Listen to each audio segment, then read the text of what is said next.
Escribió más de 50 libros y cerca de 200 relatos. Ganó más dinero que ningún escritor de su tiempo y lo gastó todo, 2 veces. Recorrió medio mundo en un barco construido con sus propias deudas. Durmió entre mendigos en los barrios más miserables de una gran capital europea y buscó oro en los cielos del extremo norte. Un hombre con una mancha de tinta perpetua en los dedos y el mar en los ojos. ¿Qué convierte a un niño sin infancia en el escritor más leído del planeta? ¿Y qué precio se paga por vivir a esa velocidad? Bienvenidos a Historias de Creadores. Soy Adrián Montero y hoy hablamos de Jack London. Para entender lo que llegó a ser, hay que volver al principio. Y ese principio no tiene nada de glorioso. 36 horas seguidas de pie ante las máquinas, las manos en remojo constante, los dedos en carne viva, el ruido metálico de las latas golpeando el suelo de la fábrica de conservas. Tenía 14 años, le pagaban 10 centavos la hora y entregaba cada céntimo a su madre cuando llegaba a casa. Hay noches que Jack London no recordaría con precisión, borradas por el agotamiento.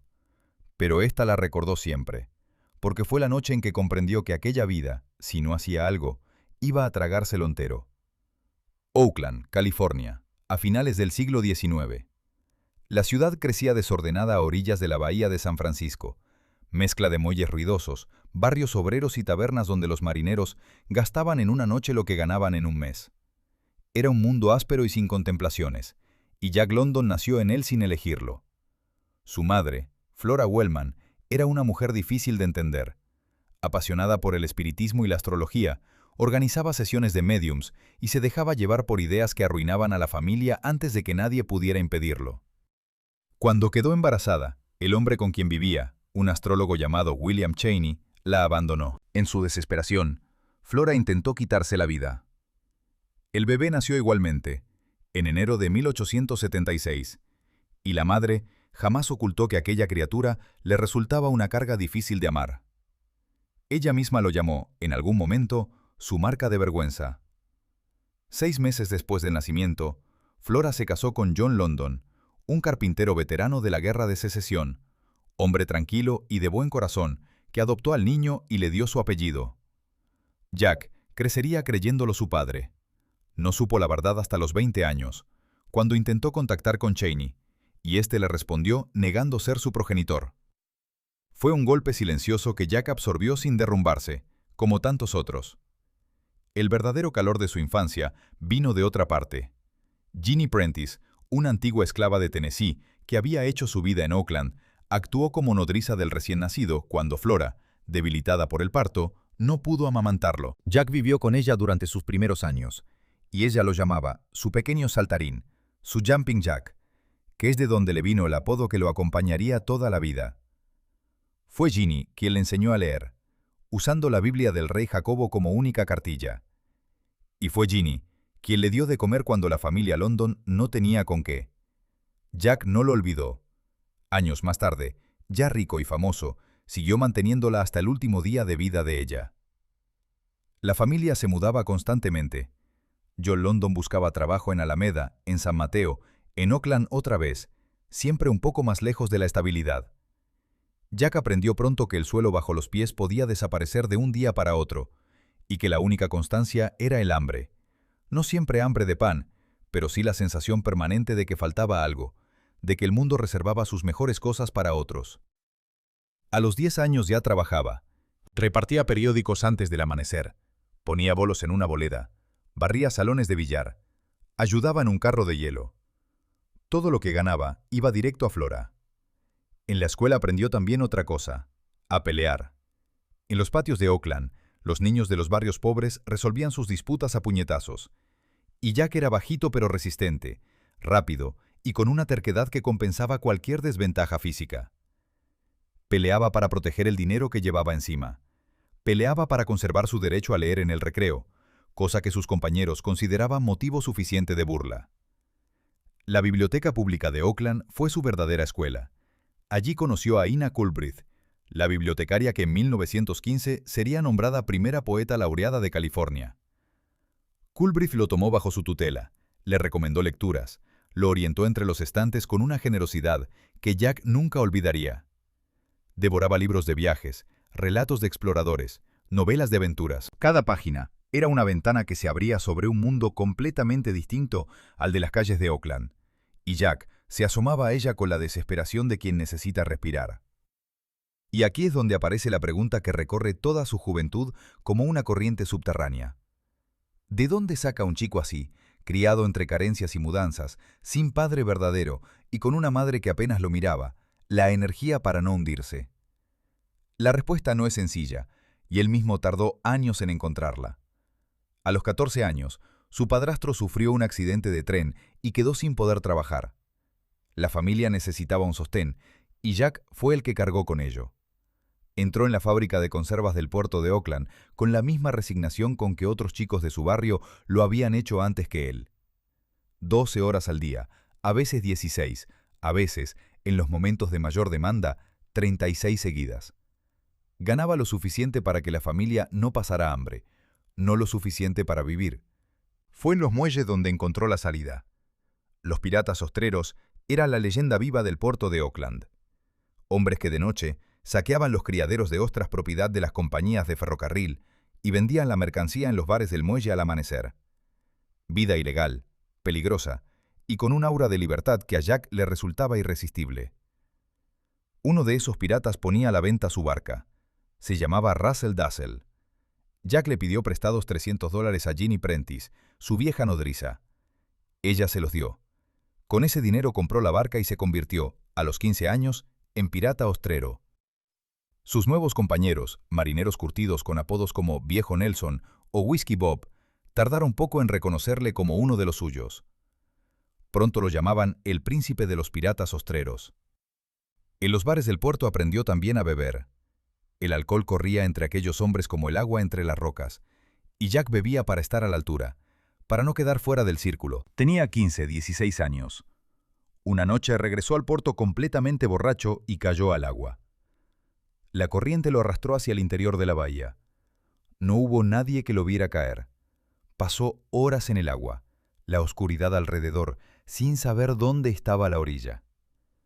Cuando el amanecer empezó a clarear el horizonte y vio que la costa había desaparecido de su vista, algo se asentó en su interior con una nitidez que el frío y el alcohol no consiguieron borrar.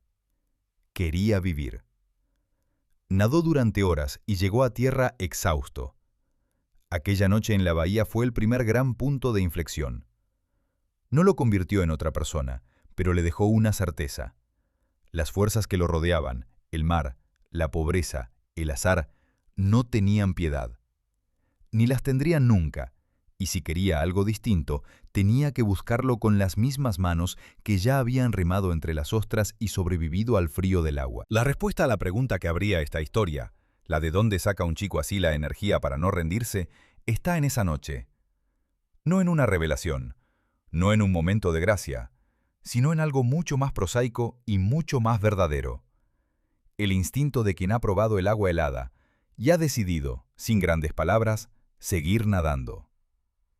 Jack London tenía 16 años y aún no había escrito una sola línea.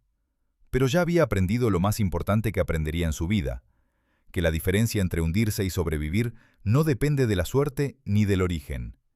Depende de lo que uno hace en el momento exacto en que el agua está más fría. En enero de 1893, un muchacho de 17 años se enroló como marinero en una goleta de 3 palos llamada Sophia Sutherland. El barco partía hacia las aguas heladas del mar de Bering para cazar focas.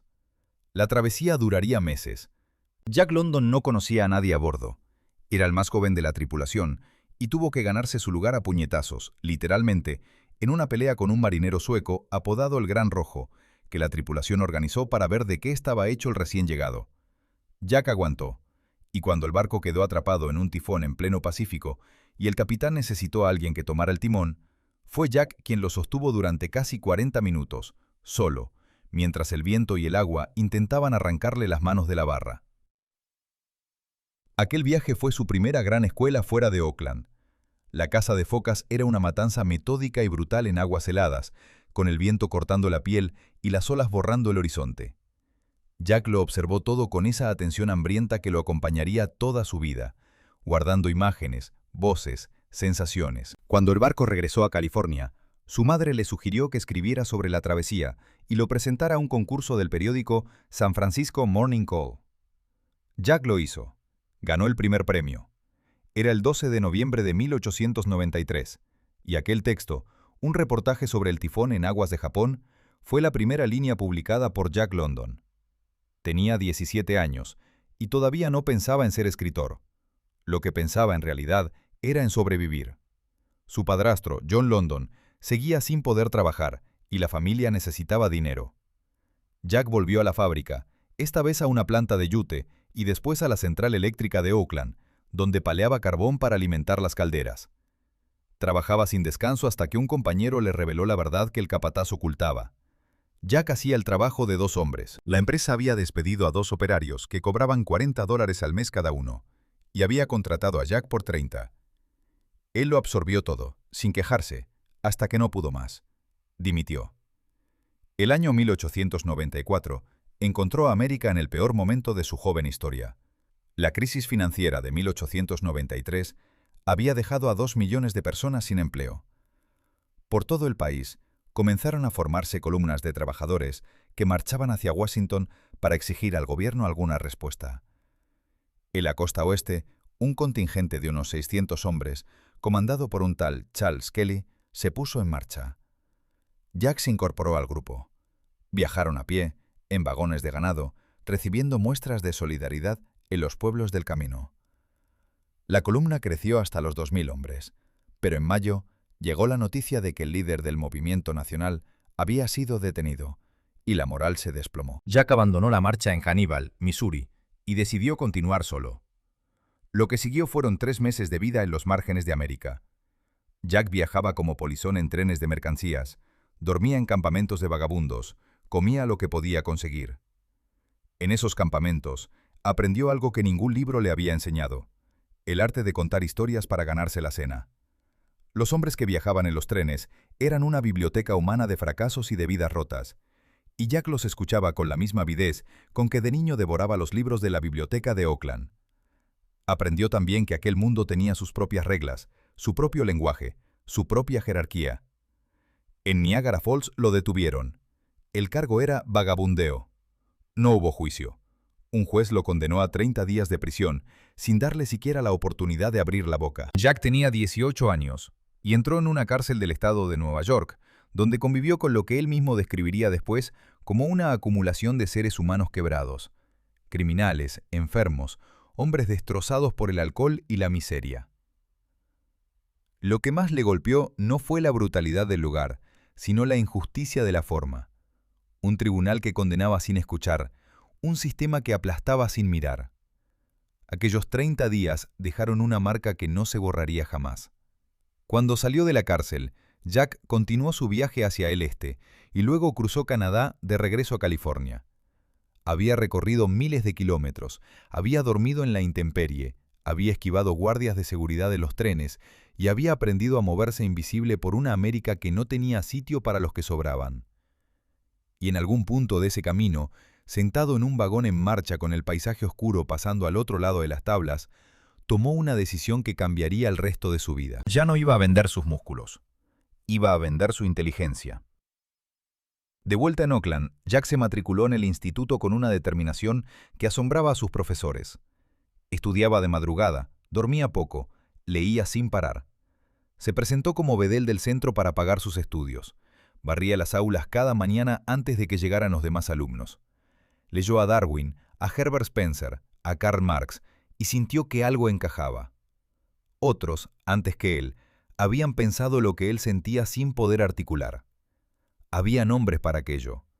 Había una explicación para por qué los ricos eran ricos y los pobres seguían siendo pobres.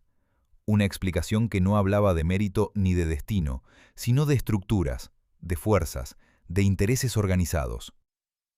Jack se hizo socialista con la misma intensidad con que hacía todo, sin medias tintas. Comenzó a hablar en los mítines del centro de Oakland. Subía a una caja, levantaba la voz y la gente se detenía a escucharlo. Los periódicos empezaron a llamarlo el joven socialista. En una ocasión lo detuvieron por alteración del orden público. Le importó poco. La prensa lo mencionaba y eso era ya una forma de existir en el mundo. Con un esfuerzo colosal, que él mismo describiría después como una de las cosas más duras que había hecho, Jack preparó en 6 meses el examen de ingreso a la Universidad de Berkeley y lo aprobó. Se matriculó en septiembre de 1896. Duró un semestre. No tenía dinero para pagar los estudios, y los compañeros que lo rodeaban le parecían criaturas de otro planeta. Jóvenes acomodados que jugaban a ser intelectuales, mientras él había sobrevivido en las calles, en el mar, en una cárcel del estado de Nueva York. Abandonó Berkeley convencido de que aprendería más y más rápido solo que entre aquellos muros. Y aquí estaba el nudo de aquellos años. Un hombre joven, con una energía descomunal, con una inteligencia que ya varios habían reconocido, con experiencias que ningún escritor de su generación podía igualar, y sin embargo atrapado, sin dinero, sin título, sin una salida clara. La pregunta que había abierto esta etapa de su vida, la de qué podía convertir a un vagabundo y a un pirata en escritor, seguía sin respuesta. La respuesta llegó de donde menos se esperaba. En julio de 1897, un barco llamado Excelsior atracó en San Francisco con 15 hombres a bordo que se tambaleaban bajo el peso de sus bultos. Traían 1 tonelada de oro del Klondike. En cuestión de horas, la noticia había incendiado California. El oro estaba en el norte. Había una salida. Y Jack London, que llevaba años buscando una, no necesitó más. Aquellos años de mar, de cárcel, de marcha y de biblioteca habían hecho algo que él todavía no sabía nombrar del todo. Lo habían convertido en un observador implacable, en un oyente extraordinario, en alguien capaz de moverse entre mundos distintos sin pertenecer del todo a ninguno. Eso, que en aquel momento parecía solo una acumulación de fracasos, era exactamente el material del que estaban hechos los grandes escritores. Él aún no lo sabía, pero ya estaba listo. El 25 de julio de 1897, Jack London embarcó en San Francisco rumbo al norte. Tenía 21 años, ningún dinero propio y una energía que su cuñado, el capitán Shepard, decidió financiar a cambio de compañía en la aventura. Miles de hombres habían tomado la misma decisión en las últimas semanas. Los muelles olían a urgencia. Todo el mundo tenía prisa, porque el invierno ártico no esperaba, y quien no llegara al Klondike antes de que el río Yukon se congelara, tendría que pasar los meses más duros del año sin poder moverse. El Klondike era un territorio salvaje en el extremo noroeste de Canadá, a pocos kilómetros de la frontera con Alaska. En 1896 se habían descubierto allí depósitos de oro que superaban cualquier hallazgo anterior. La noticia había tardado casi un año en llegar a las ciudades del sur, pero cuando llegó, lo hizo con la fuerza de una explosión. Una América exhausta por la crisis económica y el desempleo necesitaba un milagro, y el Klondike tenía el aspecto de uno. Para llegar al territorio aurífero, había que superar primero uno de los pasos de montaña más duros del continente. El paso Chilcot, a más de 1000 metros de altitud, era una pared de hielo y roca que no podía atravesar ningún animal de carga.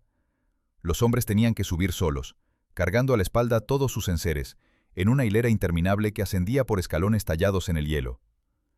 Si uno se caía o se apartaba, perdía su lugar en la fila, y tenía que comenzar desde el principio. Jack hizo ese ascenso repetidas veces, transportando por tramos los cientos de kilos de equipamiento que necesitaría para sobrevivir el invierno. El cuñado Shepard aguantó 2 días y se volvió. Jack siguió. Al otro lado del paso había que construir una embarcación y navegar hacia el norte por el río Yukon. En el lago Linderman, donde miles de personas talaban los árboles de los alrededores para construir sus barcas, Jack y 4 compañeros levantaron en 2 semanas un bote al que llamaron la Bella del Yukon. Jack era el único con experiencia marinera, así que asumió el mando. Cruzaron el lago Bennett, luego el lago Tagish, y se enfrentaron a los rápidos más peligrosos de la ruta, los rápidos de los 5 dedos, un paso estrecho donde el agua se precipitaba entre columnas de roca y donde otros grupos habían perdido sus barcas y sus vidas. Jack evaluó la situación, decidió que podían pasar y los llevó a través sin perder nada. A principios de octubre llegaron a río Stuart, justo antes de que el hielo cerrara el Yukon. Se instalaron en una cabaña abandonada en Henderson Creek y registraron sus concesiones en Dawson City, la única población de la región, un caos de tiendas de campaña, tabernas, prostíbulos y oficinas de registro, donde 30.000 buscadores de oro se apiñaban en un territorio que hacía apenas 2 años era territorio virgen. Había 22 salones en Dawson. Había barro en las calles en verano y un frío de 40 grados bajo cero en invierno. Había hombres que apostaban sus concesiones a una partida de cartas y otros que habían caminado 1000 kilómetros para morir de tifus antes de llegar al río. Jack pasó el invierno en la cabaña. La oscuridad duraba casi todo el día. El menú era invariable: judías cocidas en manteca y pan de masa madre. A veces, si la caza había sido buena, había carne. El frío era tan intenso que, según él mismo contaría después, una noche en el Klondike era como 40 días dentro de un refrigerador. Para combatir el aburrimiento y el aislamiento, Jack visitaba las cabañas vecinas, se sentaba junto al fuego con otros prospectores y hablaba durante horas. Y fue en esas conversaciones donde sucedió algo que cambiaría todo. Jack llevaba consigo a Darwin y a Milton. Los otros hombres llevaban sus historias. Tramperos que habían perdido dedos por las heladas, indianos que conocían el territorio como su propia piel, jugadores que habían ganado fortunas y las habían perdido en una noche, ex-militares, ex-railways workers, ex-cualquier cosa. Cada hombre que se sentaba junto al fuego era un mundo que Jack absorbía con aquella atención suya, tan intensa que los que lo conocieron entonces la describían como algo físico, como si te observara desde dentro. Aquí está el centro de una paradoja que recorre toda esta historia. Jack London había ido al Klondike a buscar oro y casi no encontró nada. Las pepitas que recogió en su concesión valieron en total $4.50. Un fracaso por cualquier criterio razonable. Pero mientras los otros buscadores contabilizaban sus gramos y maldecían la tierra helada, Jack estaba acumulando algo que no pesaba ni ocupaba espacio y que nadie le podía robar. Un depósito inagotable de humanidad en situaciones extremas.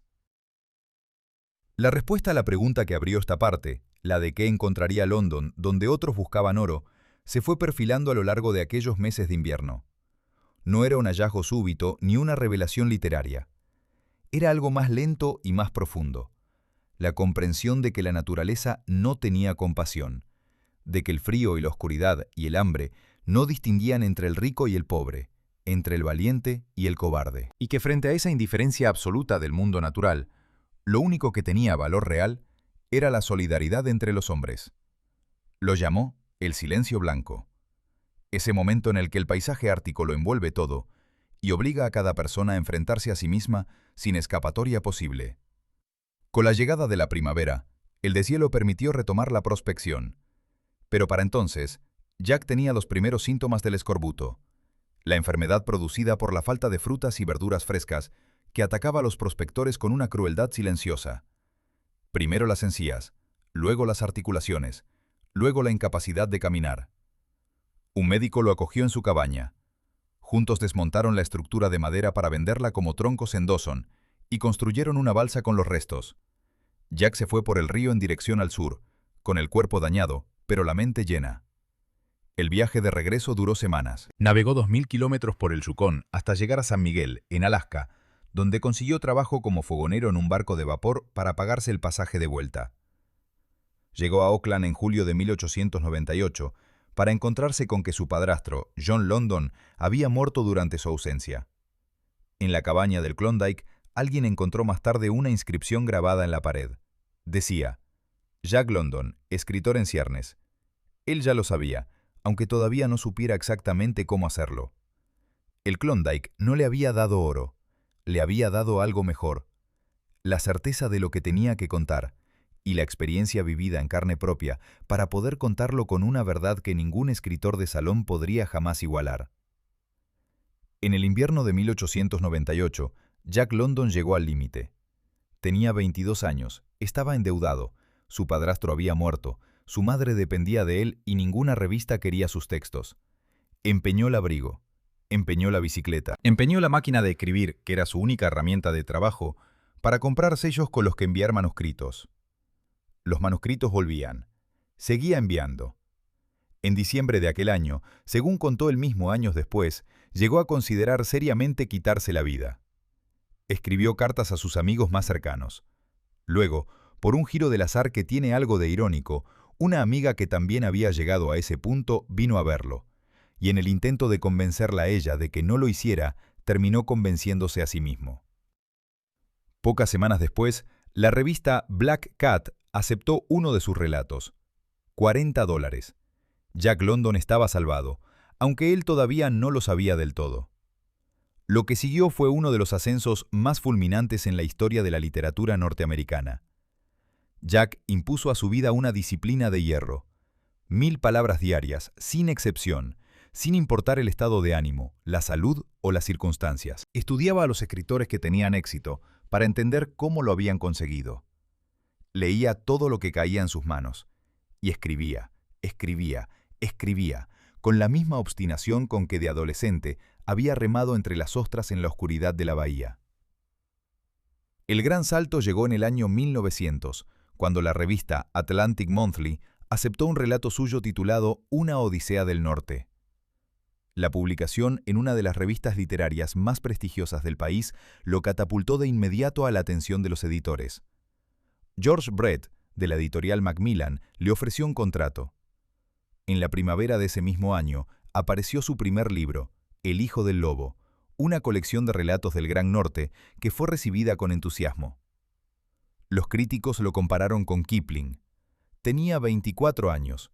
Ese mismo día de la publicación, Jack London se casó con Bessie Mathern, una amiga que lo había ayudado a preparar los exámenes de ingreso a Berkeley. No estaba enamorado de ella, y ella probablemente tampoco de él, aunque las versiones difieren. En una carta a una amiga escrita pocos días antes de la boda, Jack explicó su decisión con una franqueza desconcertante.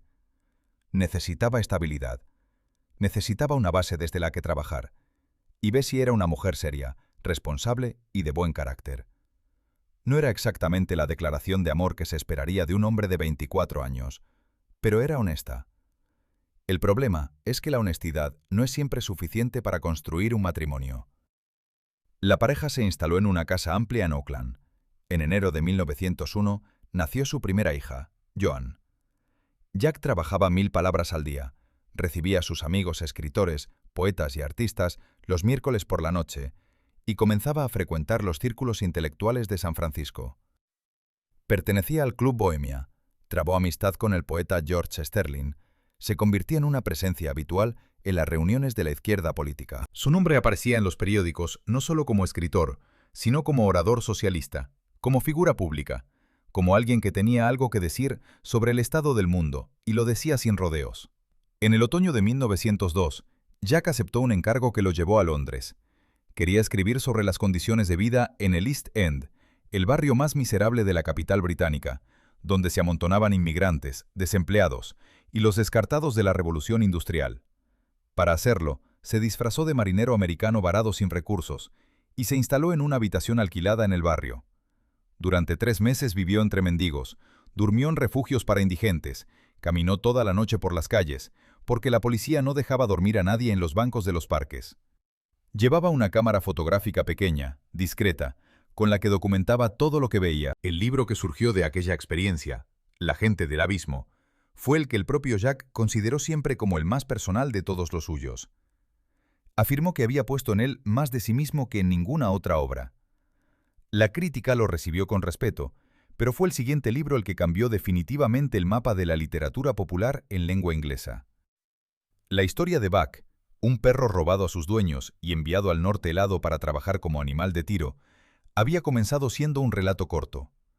Creció sola, como si tuviera voluntad propia, hasta convertirse en una novela. Jack la escribió en 7 semanas. La llamaba, con cierta condescendencia, su historia de perros. Pero mientras la escribía, algo ocurrió que él no había previsto. Buck se convirtió en él mismo. La odisea de un ser domesticado, que descubre en sus entrañas fuerzas antiguas y salvajes que la civilización había enterrado sin destruir. La lucha por sobrevivir en un mundo sin piedad, el llamado profundo que viene de algún lugar anterior a la memoria. Todo eso era Jack London, escribiendo bajo el dictado de sus propias pesadillas y sus propios sueños. Vendió los derechos de El llamado de la selva por $2000. Su editor, George Brett, invirtió en la promoción del libro con una generosidad que Jack no había esperado. La novela se convirtió en el libro más vendido del año 1903. Fue traducida a decenas de idiomas. ha permanecido en edición continua desde entonces. Jack no cobró un centavo más en concepto de regalías, pero reconoció después, sin amargura, que el trato había sido justo. El editor asumió el riesgo, y el riesgo resultó ser un tesoro. La fama que llegó con El llamado de la selva era de una dimensión que Jack no había conocido antes. Su cara aparecía en los periódicos. Le pedían entrevistas, conferencias, artículos. Era guapo, carismático. Tenía una historia personal que parecía sacada de una novela de aventuras, y además escribía con una energía y una claridad que llegaban por igual al lector cultivado y al que apenas había pisado una escuela. Era, en palabras de uno de sus críticos, exactamente el escritor que América necesitaba en ese momento. Alguien que hablaba del mundo real, con el lenguaje del mundo real, sin los adornos y las artificiosidades del fin de siglo europeo. Y sin embargo, en el interior de aquella vida que desde fuera parecía un éxito perfecto, algo no funcionaba. El matrimonio con Bessie era una convivencia sin alegría. Sus naturalezas eran demasiado distintas. Ella, ordenada y reservada, veía en los amigos de Jack una amenaza constante para la estabilidad familiar. Él, gregario y apasionado, necesitaba el movimiento, la conversación, el estímulo permanente. Habían tenido una segunda hija, Becky, en octubre de 1902. Pero la distancia entre ellos seguía creciendo, silenciosa y constante. La respuesta a la pregunta que abrió esta historia, la de si un hombre que empeñó su máquina de escribir para comprar sellos podría aguantar sin romperse, llegó de la manera más clara posible. Aguantó. Y no solo eso. Construyó desde aquel punto más bajo una carrera que en apenas 5 años lo convirtió en el escritor más leído y mejor pagado del mundo de habla inglesa. Pero la velocidad a la que ascendió llevaba en sí misma el germen de lo que vendría después. Jack London no sabía vivir despacio. No quería aprender. Y eso, que en aquellos años de 1000 palabras diarias y contratos firmados a toda prisa, parecía una virtud sin límite, era también el combustible de una hoguera que ardía con demasiada intensidad para durar. En el verano de 1902, Jack London desapareció. No literalmente, pero sí de la manera que más irritaba a sus editores y a su esposa. Abandonó sin previo aviso un encargo periodístico sobre la guerra de los Boers en Sudáfrica, que ya había terminado antes de que él llegara a Inglaterra, y en lugar de volver a casa, tomó una decisión que nadie esperaba. Se compró ropa de segunda mano en una tienda del East End de Londres, la clase de ropa que llevaría un marinero americano sin un penique, y desapareció en los barrios más miserables de la capital del imperio más poderoso del mundo. El contraste era brutal y deliberado. Jack London era en ese momento uno de los escritores más prometedores de América, con un contrato editorial, una casa en Auckland, una esposa y una hija. Y estaba durmiendo en refugios para indigentes, caminando toda la noche porque la policía no permitía descansar en los bancos, comiendo en comedores de beneficencia junto a hombres que habían perdido sus trabajos, su salud y su dignidad, en las fábricas y los muelles de una ciudad que los había usado y descartado con la misma indiferencia con que se tira un guante roto. Lo que vio durante aquellos 3 meses en el East End lo marcó de una forma que ninguna experiencia anterior había conseguido. Y eso era mucho decir en una vida que ya incluía una cárcel en Nueva York, una cabaña en el Ártico y un puñetazo de un marinero sueco en el Pacífico. La miseria de Londres tenía una calidad específica, diferente a la pobreza que él había conocido en Auckland o en los campamentos de vagabundos americanos. Era una miseria sistémica, organizada, casi institucional, reproducida de generación en generación, con una eficacia que parecía premeditada. Familias enteras vivían hacinadas en habitaciones sin ventilación. Niños que nunca habían visto un árbol. Ancianos que morían en la calle porque los refugios estaban llenos. Jack llevaba consigo una cámara fotográfica compacta, la Kodak 3A, que cabía en un bolsillo una vez plegado el objetivo. Con ella documentó todo lo que veía. Los retratos que hizo en aquellas semanas tienen algo extraordinario. Las personas que los protagonizan miran a la cámara con una naturalidad que habla de confianza, de que el hombre que sostenía el aparato no era un observador distante, sino alguien que estaba con ellos, no frente a ellos. Jack tenía ese don, la capacidad de hacerse invisible en cualquier mundo, de escuchar sin juzgar, de hacer que los demás se sintieran vistos. El libro que surgió de aquella experiencia, La gente del abismo, fue el único de sus trabajos del que habló siempre, con una intensidad especial.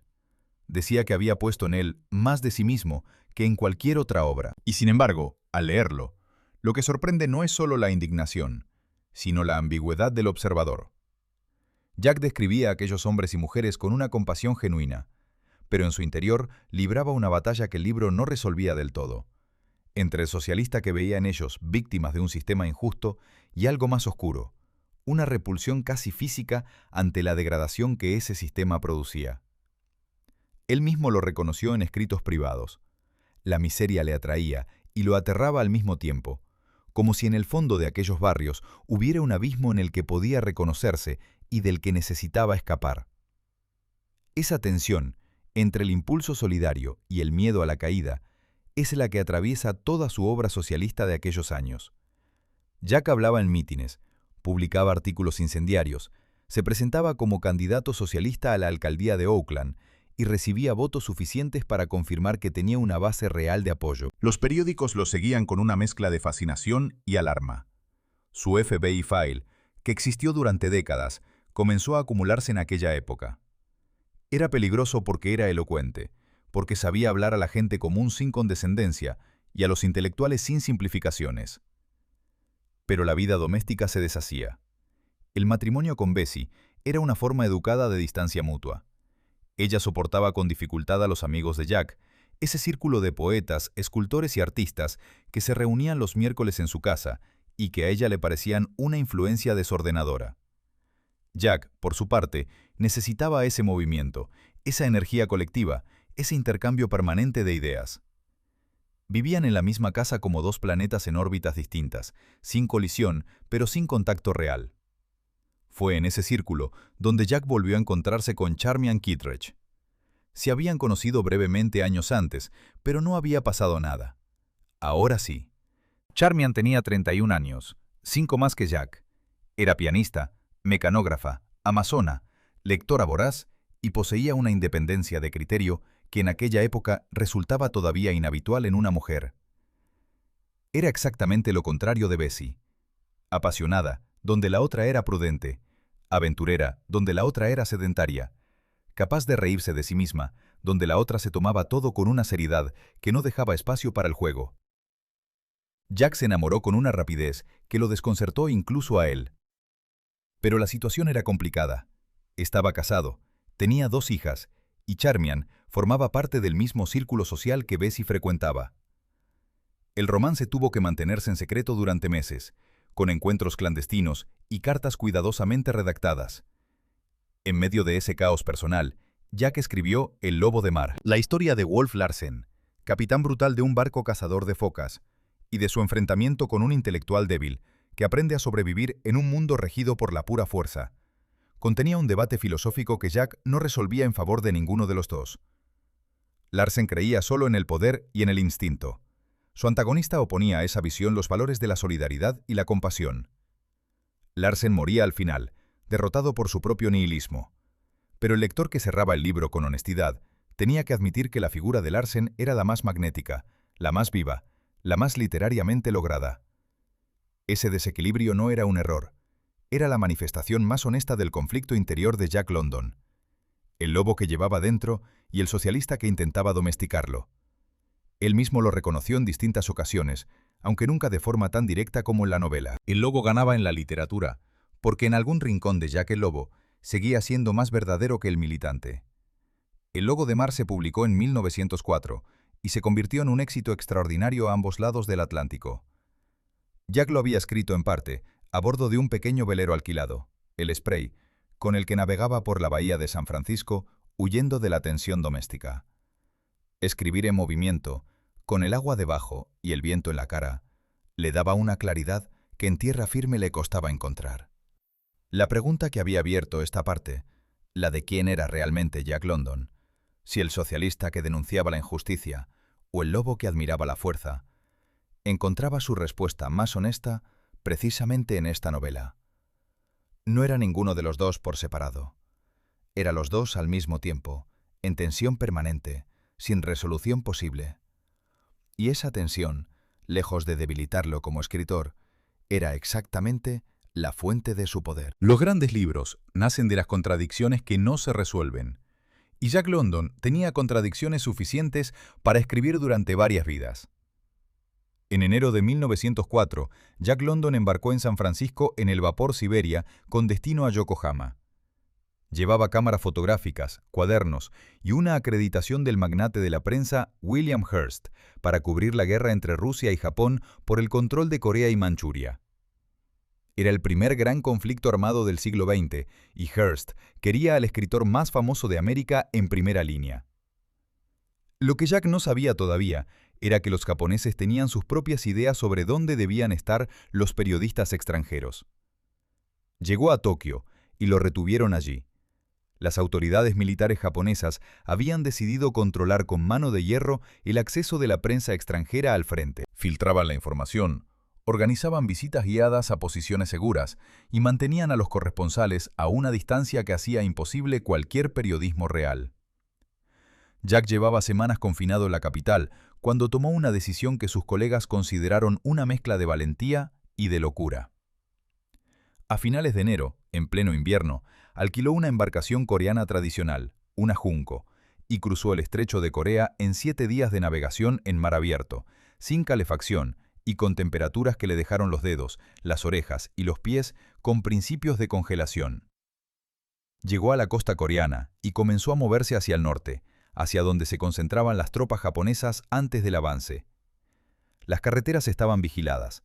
Jack viajaba a caballo por los campos de arroz, esquivando los controles militares, durmiendo donde podía. Sus fotografías y sus despachos llegaban a las redacciones de los periódicos de Hearst con un retraso de días, pero llegaban, y llegaban desde lugares donde ningún otro periodista había estado. Era el único corresponsal en territorio de operaciones. Sus textos aparecían en primera plana. Aquella capacidad de ir donde los demás no iban tenía sin embargo un coste. La guerra ruso-japona no era la aventura cinematográfica que Jack había imaginado. Era una guerra moderna, con artillería pesada, con trincheras, con movimientos de tropas a distancias que hacían imposible ver nada desde la posición a la que se permitía acercarse a los periodistas. Jack pasó semanas persiguiendo un frente que siempre estaba más allá del horizonte, frustrado, gastando energía y salud en una carrera que no llegaba a ninguna parte. Declaró después que había desperdiciado 5 meses de su vida en aquella guerra. El incidente que precipitó su regreso fue absurdo en su mecánica y revelador en sus consecuencias. Jack sorprendió a un asistente de un oficial japonés hurgando entre sus pertenencias y lo golpeó. Fue detenido de inmediato. Los militares japoneses consideraron presentar cargos formales, lo que en circunstancias de guerra podía significar un consejo de guerra y una condena grave. Tuvo que intervenir el presidente Theodore Roosevelt en persona, que era admirador de Jack London, y presionó diplomáticamente para que lo liberaran. Jack fue expulsado del frente y enviado de vuelta a casa. Durante los meses de ausencia, Bessie había tomado la decisión que ambos sabían inevitable. Presentó la demanda de divorcio, congeló las cuentas bancarias de Jack y reclamó la custodia de las 2 hijas. La separación oficial convirtió en público lo que ya era evidente en privado. Los periódicos se lanzaron sobre el escándalo con la voracidad habitual. El escritor socialista, el defensor del pueblo, resultaba ser un marido infiel que dejaba a su familia por una mujer de costumbres modernas. Jack llegó a San Francisco a bordo del mismo vapor Siberia en el que había partido y fue recibido con una avalancha de artículos de prensa que mezclaban la admiración por sus crónicas de guerra con el morbo por sus asuntos domésticos. Buscó refugio en la actividad política, que siempre le servía de ancla cuando el resto de su vida se volvía caótico. Recorrió el país dando conferencias, pronunció discursos en universidades, organizó mítines. En noviembre de 1905, el día en que el divorcio de Bessie se hizo definitivo, Jack London y Charmian Kittredge se casaron en Chicago. La boda generó una nueva tormenta. Las leyes del estado de Illinois exigían esperar un año entre el divorcio y un nuevo matrimonio. Varios periódicos declararon la boda inválida. Jack respondió que se casaría en Wisconsin, en California o en cualquier otro estado que fuera necesario. La polémica fue suficiente para que algunas bibliotecas de ciudades conservadoras retiraran sus libros de las estanterías, lo que tuvo el efecto previsible de multiplicar las ventas. Fue también en aquellos años cuando Jack comenzó a construir la vida que siempre había imaginado. En el Valle de la Luna, en el norte de California, había comprado tierras paulatinamente hasta reunir una propiedad considerable. Quería un rancho, un lugar propio, una base desde la que operar en el mundo sin depender de nadie. Y quería también, aunque tardó un poco más en admitirlo del todo, una casa que fuera el centro de ese rancho, algo construido para durar, hecho de los materiales de la propia tierra. La pregunta que había abierto esta parte, la del porqué de los riesgos constantes en un hombre que ya tenía fama y dinero, encontraba su respuesta en capas. La primera era la más visible. Jack London necesitaba el movimiento como otros necesitan el aire. Quedarse quieto, instalarse en la comodidad, era para él una forma de muerte lenta. La segunda capa era más personal y menos confesable. El viaje a Corea había sido también una huida del desastre doméstico, una forma de poner el océano Pacífico entre él y una vida que se deshacía. Y la tercera, que subyacía a las otras dos, era la más importante para entender al escritor. Jack London creía que no podía escribir sobre lo que no había vivido. Cada viaje, cada riesgo, cada situación límite era material. Era el precio de la autenticidad, que él consideraba la única virtud literaria que valía la pena defender. Con Charmian a su lado, algo en él se asentó sin perder velocidad. Ella era su primera lectora, su mecanógrafa, su compañera de aventuras. Cuando Jack le contó que quería construir un barco y navegar alrededor del mundo durante 7 años, Charmian dijo que sí antes de que él terminara la frase. Eso era exactamente lo que Jack London necesitaba. El 18 de abril de 1906, a las 5:15 de la mañana, la tierra tembló bajo San Francisco. Jack y Charmian dormían en el rancho del Valle de la Luna, a 1 hora de distancia. El terremoto los despertó de un salto. Montaron a caballo, recorrieron la finca para evaluar los daños y pocas horas después estaban en un tren hacia la ciudad para ver con sus propios ojos lo que había ocurrido. Lo que encontraron fue el fin de una era. El 80% de San Francisco había ardido en los 3 días siguientes al terremoto, cuando los incendios se propagaron sin control por una ciudad cuyas cañerías de agua habían reventado bajo el suelo. 3.000 muertos, 300.000 personas sin hogar, barrios enteros reducidos a escombros humeantes. Jack paseó durante horas por las calles destruidas con su cámara fotográfica, documentando la magnitud del desastre, y escribió el primer reportaje extenso sobre la catástrofe que se publicó en la prensa americana. La ciudad que él conocía había desaparecido de la noche a la mañana, y con ella, una parte del tejido material sobre el que descansaba la vida que estaba intentando construir. Los precios de los materiales de construcción se dispararon. La mano de obra se hizo escasa y carísima. Todo el mundo estaba reconstruyendo algo. Jack también, porque desde meses antes del terremoto, él estaba embarcado en el proyecto más ambicioso y más insensato de su vida, la construcción de un barco propio, con el que navegar alrededor del mundo durante 7 años. El barco se llamaría Snark, en homenaje a un poema de Lewis Carroll.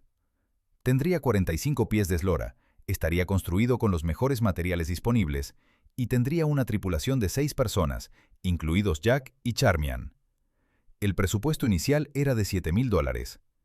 El terremoto multiplicó los costes por 5. Las demoras se acumularon. Los materiales llegaban tarde o no llegaban. Los artesanos contratados eran incompetentes o directamente deshonestos. Jack hipotecó la casa, vendió por adelantado los derechos de sus aventuras a varias revistas y siguió adelante con una obstinación que sus amigos encontraban admirable y preocupante a partes iguales. Cuando los periodistas se burlaban de los retrasos, Jack adelantaba la fecha de partida. Cuando los proveedores fallaban, buscaba otros. No había obstáculo que lo detuviera. El 23 de abril de 1907, el Snark salió finalmente del puerto de Oakland ante miles de curiosos. El coste total de la embarcación había llegado a los $30.000, más de 4 veces el presupuesto original. Y en cuanto el barco se alejó de la costa, comenzaron los problemas. El casco perdía agua. La bodega de alimentos se inundó en la primera tormenta. El motor era inservible y tuvo que ser desmontado. Las reservas de gasolina manaban sin que nadie supiera por qué. Y el tío Roscoe, el pariente de Charmian, a quien Jack había confiado la navegación porque aseguró tener experiencia, resultó ser incapaz de determinar la posición del barco en medio del océano. Cuando Jack le preguntó dónde estaban, Roscoe admitió que no lo sabía. Jack bajó a la biblioteca que había transportado a bordo, Sacó los manuales de navegación que había llevado y pasó una tarde aprendiendo a usar el sextante. Fue el navegante del Snark para el resto del viaje. 27 días después de salir de Auckland, llegaron a Honolulu, completamente agotados. Los cables que los esperaban en el puerto informaban de que varios periódicos habían dado por perdido al Snark y a toda su tripulación. Jack despidió a Roscoe y contrató una nueva tripulación. Las reparaciones del barco exigieron una estancia de 5 meses en Hawái, pero esos 5 meses en las islas resultaron ser algo inesperado. Un periodo de calma y de regeneración creativa que Jack no había experimentado desde los tiempos del Klondike. Hawái era un territorio hermoso y extraño. Había sido anexionado por Estados Unidos apenas 10 años antes, y la presencia de los London generó una agitación considerable entre la población anglosajona de la isla, que los recibió como celebridades. El gobernador los saludó. Las familias más acomodadas compitieron por invitarlos. Jack dio conferencias, escribió sus 1000 palabras diarias y descubrió en la playa de Waikiki un deporte que lo fascinó de inmediato: el surf. Se sumergió en el aprendizaje con la misma intensidad que ponía en todo. Se quemó la piel, se cayó innumerables veces, tragó agua, y cuando por fin consiguió ponerse de pie sobre la tabla y cabalgar una ola hasta la orilla, experimentó algo que describió como la cumbre del arte físico. No luchar contra el agua, sino leer su movimiento y fundirse con él. Los artículos que escribió sobre el surf y sobre Hawái contribuyeron a despertar el interés del público americano por las islas y por aquel deporte que los hawaianos practicaban desde tiempos inmemoriales. En octubre de 1907, el Snark retomó la navegación. Las Islas Marquesas, Tahití, Samoa. El barco avanzaba por la Polinesia con una lentitud que era también una forma de atención. En cada escala Jack fotografiaba, escribía, observaba. Fue en esta etapa del viaje cuando comenzó a escribir Martin Eden, la novela más cercana a su propia historia. Un joven marinero sin educación que lucha por convertirse en escritor, alcanza el éxito y descubre que el éxito no era lo que creía que era. Los meses siguientes llevaron al Snark hacia territorios más sombríos, en todos los sentidos. Las Islas Salomón, en Melanesia, tenían en aquella época una reputación de lugar peligroso y enfermizo que no era exagerada. El clima era húmedo y opresivo. El aire, según escribió Jack, estaba tan cargado de veneno que cualquier herida o arañazo se convertía en una llaga purulenta. La malaria, la disentería y otras fiebres tropicales atacaron a toda la tripulación sin excepción. El Snark se convirtió en un barco hospital. Jack fue el más afectado. Contrató también una extraña enfermedad de la piel que hacía que los tegumentos de sus manos y pies se desprendieran en capas. Sin un diagnóstico claro, los médicos que lo atendieron en las islas aplicaron el tratamiento habitual para varias enfermedades tropicales. Cloruro de mercurio directamente sobre las heridas. Jack lo aceptó. Era un veneno, pero nadie lo sabía entonces con certeza, y el dolor era suficiente para aceptar cualquier alivio. En septiembre de 1908, Jack llegó a Sydney en barco de vapor, demasiado enfermo para navegar. Los médicos australianos lo operaron de una fístula y lo mantuvieron en reposo durante meses. El Snark quedó varado en las Islas Salomón. Charmian, enferma también, pero más resistente de lo que nadie había imaginado, había demostrado a lo largo de toda la travesía que era exactamente la compañera que Jack necesitaba. Había llevado el diario del barco, había navegado turnos nocturnos, había enfrentado los peligros con una ecuanimidad que los cronistas posteriores del viaje no acertaban siempre a transmitir con fidelidad. El Snark fue vendido por $3,000, una décima parte de lo que había costado construirlo, y se convirtió más tarde, con una ironía que Jack habría encontrado perfectamente adecuada para un relato, en un barco de transporte de trabajadores forzados en el Pacífico. La pregunta que había abierto esta historia, la de si llegarían a alguna parte, tenía una respuesta que era a la vez afirmativa y negativa. Llegaron, sí, a Hawái, a las Marquesas, a Tahití, a Samoa, a la Salomón, a Australia. Recorrieron el Pacífico en un barco que se caía a pedazos, con una tripulación inexperta, enfrentando tormentas, enfermedades y naufragios parciales. Pero el precio fue la salud de Jack, que el mercurio había comenzado a minar desde dentro, sin que nadie lo supiera. El viaje más ambicioso de su vida había sido también, sin que él pudiera saberlo entonces, el comienzo del final. A las 2 de la madrugada del 22 de agosto de 1913, alguien despertó a Jack y a Charmian a gritos. El cielo al norte de la finca resplandecía con una luz anaranjada que no era la del amanecer. La casa del lobo ardía. Jack se vistió y corrió hacia el edificio. Lo que encontró fue una hoguera de proporciones monumentales. Las vigas del techo ya habían caído. Las llamas se elevaban varios metros por encima de los muros de piedra volcánica y de troncos de secuoya que él mismo había elegido uno a uno. Cuando llegaron los bomberos desde el pueblo más cercano, solo quedaban en pie las paredes exteriores, negras de hollín, vaciadas por dentro. $70,000 en materiales y años de trabajo habían desaparecido en unas pocas horas. Jack se quedó mirando los restos en silencio. Luego se fue a la cabaña donde vivían provisionalmente y cerró la puerta. Charmian, que fue a darle las buenas noches más tarde, lo encontró sentado con la cabeza entre las manos, llorando. Era uno de los pocos momentos documentados en que Jack London perdió el control de aquel muro de energía y determinación que mostraba al mundo. Charmian salió sin decir nada y lo dejó solo con su dolor. Para entender lo que significó aquel incendio, hay que retroceder 4 años, hasta el regreso de Jack y Charmian de su accidentado viaje por el Pacífico a bordo del Snark. Cuando volvieron a California en julio de 1909, Jack estaba enfermo, pero no derrotado.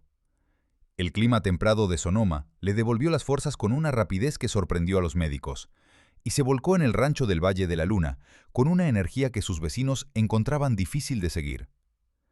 La propiedad había crecido durante su ausencia gracias a las compras gestionadas por su hermanastra Eliza Shepard, a quien había nombrado superintendente de la finca antes de partir.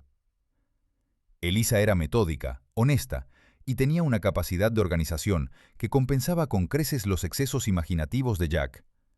Porque Jack tenía ideas, muchas, grandes y costosas. Quería convertir el rancho en un modelo de agricultura científica y sostenible, una granja del futuro, construida sobre los principios que había visto aplicar en Corea y que había leído los tratados agronómicos más avanzados de su tiempo. Quería demostrar que era posible cultivar la tierra sin esquilmarla, que la fertilidad podía mantenerse y regenerarse sin depender de abonos químicos que empobrecían el suelo a largo plazo. Sus vecinos lo consideraban un excéntrico. Él sabía que tenía razón.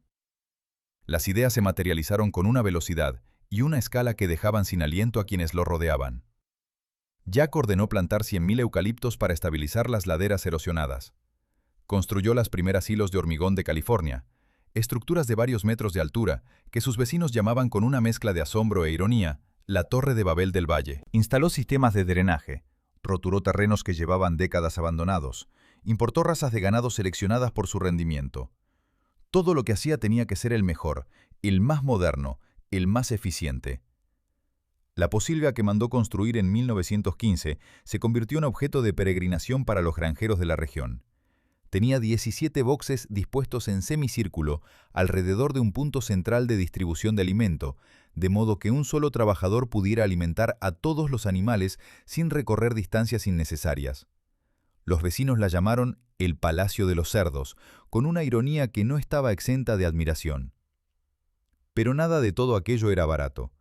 Cada proyecto consumía dinero a una velocidad que la escritura, por intensa que fuera, difícilmente podía seguir. Jack escribía sus 1000 palabras diarias, con una constancia que no había abandonado desde sus años de miseria en Oakland, y vendía casi todo lo que escribía a precios que ningún otro autor americano conseguía. Y aún así, los números nunca cuadraban. Había demasiados frentes abiertos: el rancho, las fincas vecinas que seguía comprando, el mantenimiento de la casa de Bessie y de sus 2 hijas, los amigos que llegaban al rancho y a veces se quedaban semanas, la hospitalidad desbordante que era una de sus señas de identidad. En medio de todo eso, Jack construyó el sueño central de aquellos años, la casa del lobo. La había imaginado como una síntesis de lo natural y lo civilizado, de lo primitivo y lo refinado.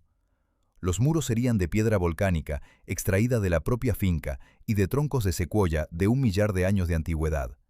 Los cimientos de hormigón resistirían cualquier terremoto. En el interior, habría una sala central que evocaría una caverna, con una chimenea monumental, y una piscina interior alimentada por un manantial de montaña. Las paredes estarían decoradas con pieles de lobo. Sus manuscritos se guardarían en una habitación ignífuga, construida específicamente para protegerlos. La construcción duró años y costó una fortuna que Jack no tenía, pero se empeñó en reunir. Cuando el edificio estuvo casi terminado, A finales del verano de 1913, Jack y Charmian fijaron la fecha de la mudanza para los primeros días de septiembre. Todo estaba listo. La investigación forense realizada décadas después sobre las causas del incendio concluyó que el fuego comenzó por combustión espontánea en un montón de trapos empapados de aceite de linaza que los operarios habían dejado esa tarde frente a la chimenea principal. Habían pasado el día aplicando aceite en los suelos de madera, una tarea habitual de mantenimiento. La temperatura superaba los 40 grados centígrados. Nadie había pensado en retirar los trapos antes de marcharse. A las 2 de la madrugada, la acumulación de calor en la fibra aceitosa alcanzó el punto de ignición. No hubo sabotaje, aunque la teoría circuló durante años, alimentada por los muchos enemigos que Jack había acumulado a lo largo de su vida pública. No hubo culpables, solo un accidente doméstico, trivial en su mecánica, devastador en sus consecuencias. Jack no tenía seguro. Había construido la casa convencido de que era indestructible, y esa convicción lo había hecho descuidar un trámite que en otras circunstancias habría considerado elemental. Los $70.000 invertidos no estaban cubiertos por nada. Lo que siguió al incendio fue una aceleración de procesos que ya estaban en marcha. Jack escribía más, viajaba más, bebía más. El alcohol, que había sido desde su adolescencia entre los piratas del muelle una forma de pertenecer a un mundo de hombres duros, se había convertido en algo más complejo y más oscuro con los años. Lo admitió con una honestidad que sorprendió incluso a sus admiradores en su libro autobiográfico Juan Cebada, publicado en 1913, el mismo año del incendio. Describía con precisión clínica los mecanismos por los que un hombre inteligente y voluntarioso podía encontrarse dependiendo de una sustancia que sabía que lo destruía.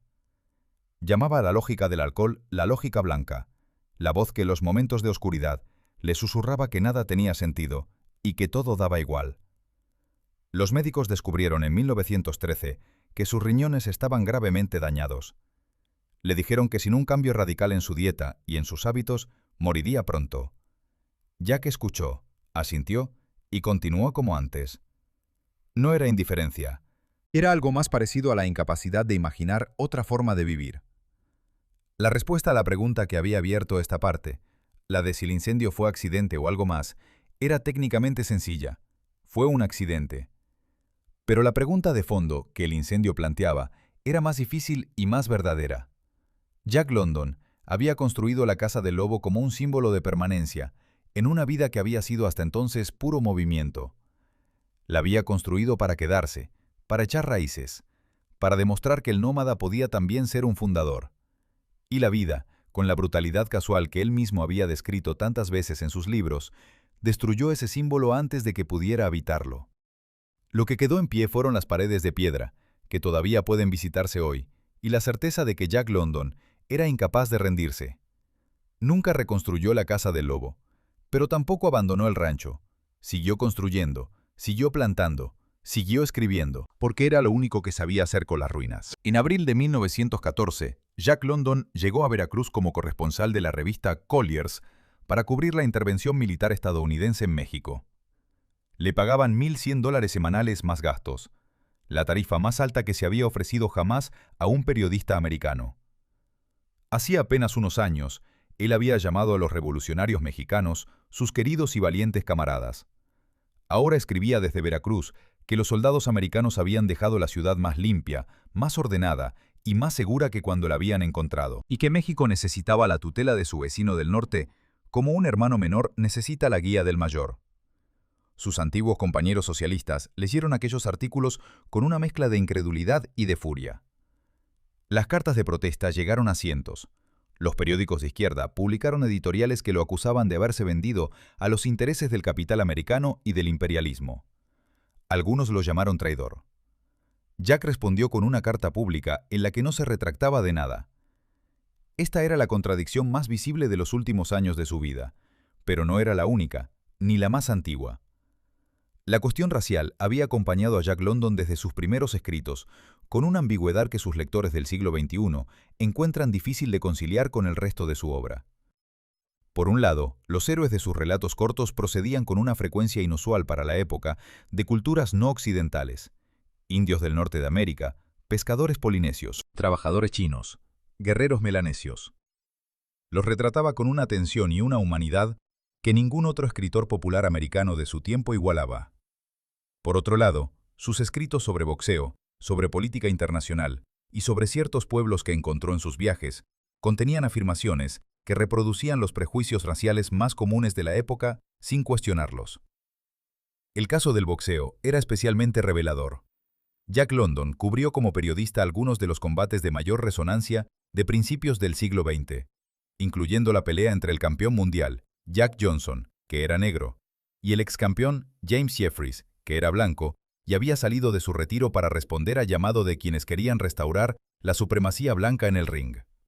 Jack comenzó sus crónicas previas al combate declarando abiertamente su apoyo a Jeffries, pero a medida que observaba a Johnson entrenar y pelear, algo cambió.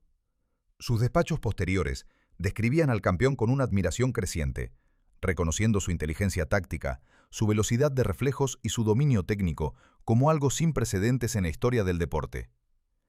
Cuando Johnson ganó, aplastando a Jeffries en 15 asaltos, Jack escribió una de las crónicas más honestas y matizadas de toda su carrera periodística.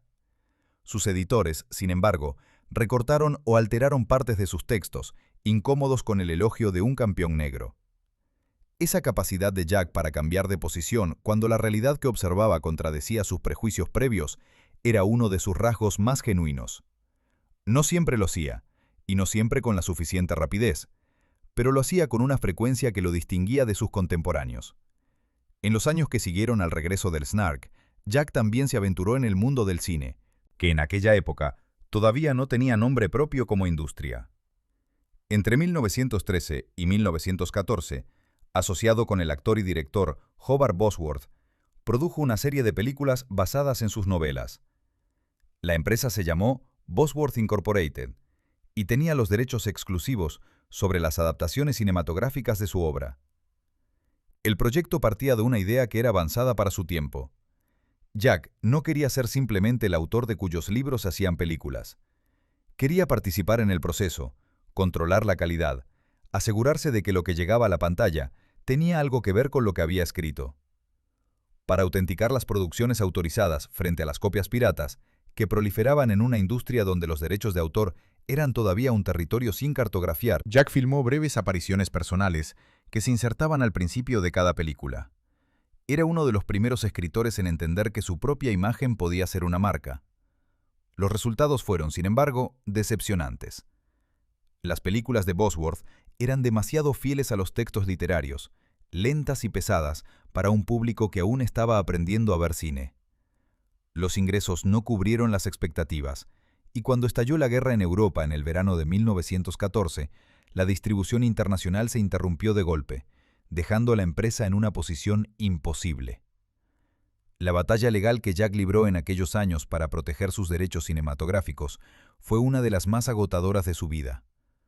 Otras productoras habían filmado versiones de El Lobo de Mar sin su autorización, argumentando que la venta de los derechos de serialización en revistas incluía automáticamente los derechos de adaptación para cualquier medio. Jack, junto con otros autores americanos, presionó ante el Congreso para que se modificara la legislación de propiedad intelectual. Lo consiguieron. Fue una victoria real, aunque llegó demasiado tarde para remediar los daños ya causados. El abandono del Partido Socialista llegó en marzo de 1916, con una carta que Jack hizo pública y que fue interpretada de maneras muy distintas según quien la leyera. Declaraba que abandonaba el partido por su falta de fuego y de combatividad, por su deriva hacia el pacifismo y el compromiso. Sus críticos señalaron, con cierta razón, que la dirección del viaje era la inversa. Era Jack quien se había alejado del socialismo, no el partido quien lo había abandonado a él. Pero Hawái devolvió a Jack algo que los últimos años de deudas, enfermedades y escándalos le habían ido quitando. En sus estancias en las islas entre 1915 y 1916, lejos del rancho y de sus problemas financieros, escribió algunos de los cuentos más delicados y poéticamente elaborados de toda su carrera. El descubrimiento de la obra de Carl Gustav Jung, aquel verano de 1916, le abrió una ventana hacia su propio interior que hasta entonces había mantenido cerrada. Empezó a entender las fuerzas que habían guiado su vida, no como impulsos irracionales, sino como expresiones de algo más profundo y más antiguo, los mismos arquetipos que aparecían en los mitos de todas las culturas que había visitado. Le dijo a Charmian que estaba de pie ante la entrada de un mundo tan nuevo, tan terrible y tan maravilloso, que casi le daba miedo asomarse a él. Era la primera vez en años que hablaba del futuro con algo parecido a la esperanza. La pregunta que había abierto esta parte, la de cómo un hombre que había dedicado su vida a defender a los trabajadores, llegó a apoyar el imperialismo americano en México, no tiene una respuesta simple. No fue una traición ideológica fría y calculada.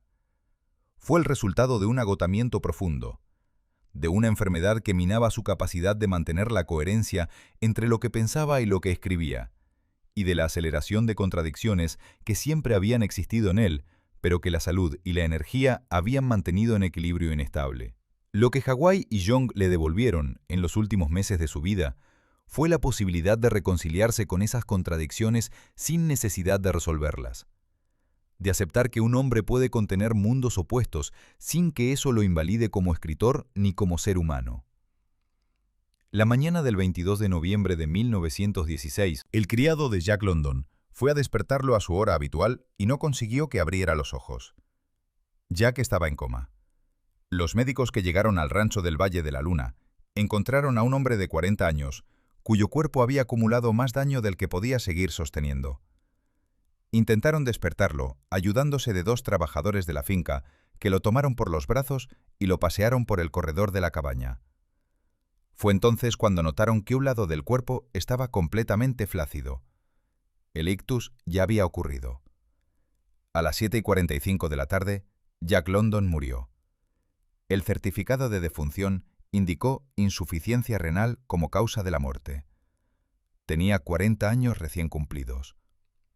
Pocos días antes, había organizado en sus notas una excursión con sus hijas, Joan y Becky, que raramente visitaban el rancho. Un equipo de filmación había estado en la finca apenas unos días antes para documentar su trabajo. No hay nada en sus últimos escritos ni en sus últimas acciones que apunte a un hombre que ha decidido dejarse ir. Sin embargo, la controversia sobre las causas de su muerte comenzó casi de inmediato y no se ha cerrado del todo. Irving Stone, que publicó en 1938 una biografía titulada Marinero a caballo, insinuó que la dosis excesiva de morfina y atropina que se encontró en su organismo no había sido accidental. La teoría del suicidio tuvo una circulación considerable durante décadas.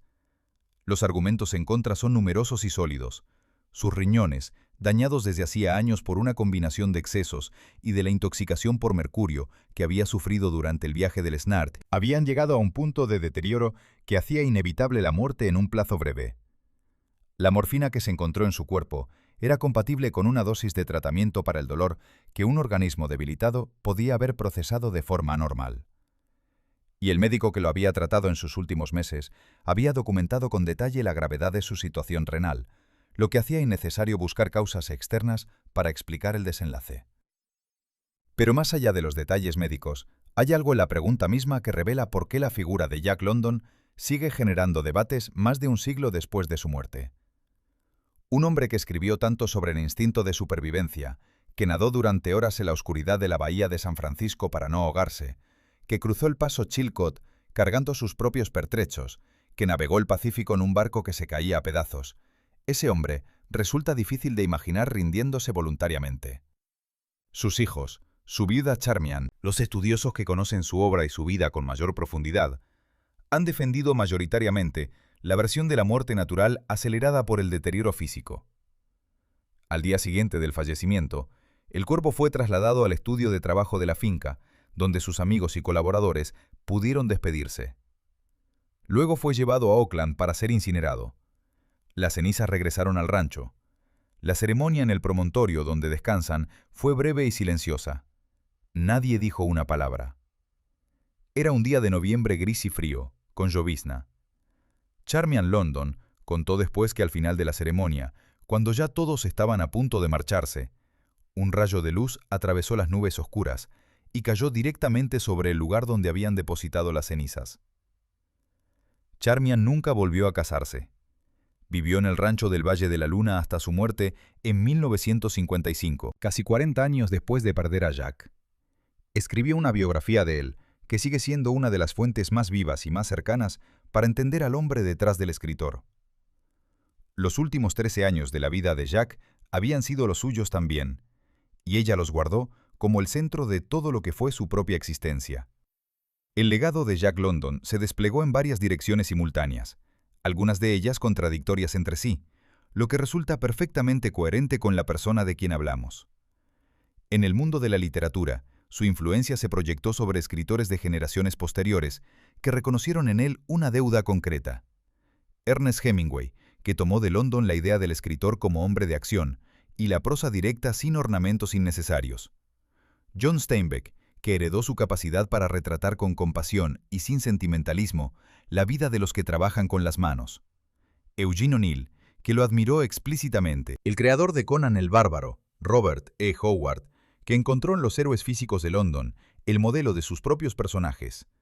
Una línea que llega, a través de múltiples intermediarios, hasta la ciencia ficción del siglo XX, y hasta formas narrativas que Jack London no habría reconocido, pero que llevan en su ADN algo de aquella energía primitiva y aquella claridad de propósito.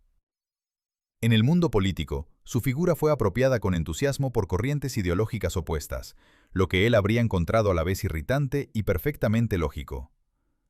La izquierda europea lo convirtió en referencia desde el final de la Primera Guerra Mundial. Sus novelas circularon en los periódicos obreros franceses, en los sindicatos alemanes, en los círculos revolucionarios rusos. León Trotsky escribió en 1937 que ningún pensador marxista, incluidos Lenin y Rosa Luxemburgo, había anticipado con tanta precisión como London en su novela El talón de hierro, la alianza entre el capital financiero y la aristocracia obrera que conduciría al fascismo. Lenin, según el testimonio de quienes lo rodearon en sus últimos días, pidió que le leyeran en voz alta un relato de London titulado El amor a la vida. Pero la derecha europea de los años 30 también encontró en los héroes físicos de London, en su culto a la fuerza, en sus personajes que se imponen al mundo por la voluntad y la resistencia, materia aprovechable para sus propias narrativas. London no habría aprobado ese uso, pero tampoco habría podido negarlo del todo. Las contradicciones de su obra reflejaban las contradicciones de su tiempo, y el tiempo que vino después fue lo suficientemente oscuro para que cualquier escritor de ambigüedades pudiera ser leído en muchas claves. Su carrera como fotógrafo, que él mismo nunca consideró central en su trabajo, ha sido reconocida con el paso de los años como uno de los documentos visuales más extraordinarios de comienzos del siglo XX. Los álbumes que reunió durante la Guerra Ruso-Japona, las fotografías de los habitantes de las Islas Salomón, los retratos de los mendigos del East End londinense, son archivos etnográficos de primer orden, realizados con una sensibilidad que anticipaba los principios del fotoperiodismo moderno. En California, el rancho del Valle de la Luna se conserva como parque histórico estatal. Los visitantes pueden recorrer los restos de la Casa del Lobo, visitar la posilga que sus vecinos llamaron el Palacio de los Cerdos, y acercarse al promontorio donde descansan las cenizas de Jack, y más tarde, las de Charmian, bajo una roca de basalto que él mismo eligió. Jack London murió siendo el escritor más leído del mundo. Se había publicado más de 50 libros, cerca de 200 relatos, 15 obras de teatro y cientos de artículos periodísticos. Había ganado fortunas y las había gastado todas. Había construido un rancho, un barco, una casa y una leyenda. Había amado a 2 mujeres de formas muy distintas. Había tenido 2 hijas, a quienes no pudo ser el padre que habría querido ser. Había recorrido el mundo en ambas direcciones y había escrito sobre casi todo lo que había visto, con una honestidad que no siempre resultaba cómoda, pero que nunca fue falsa. Dijo, en una frase que lo resume mejor que cualquier análisis: prefiero ser un meteoro magnífico, con cada átomo de mí en un resplandor brillante, antes que un planeta dormido y permanente. La función del hombre es vivir, no existir. No voy a desperdiciar mis días intentando prolongarlos. Voy a usar mi tiempo. Lo cumplió. Y eso, que en el momento de su muerte a los 40 años podía parecer una tragedia, es también, visto con la distancia que da el tiempo, la descripción más exacta de una vida que no encontró otra manera de ser que arder. Gracias por acompañar este viaje hasta el final. Soy Adrián Montero, y si esta historia os ha llegado, os pido que le deis un me gusta y que os suscribáis al canal. Nos vemos en la próxima entrega de Historias de Creadores.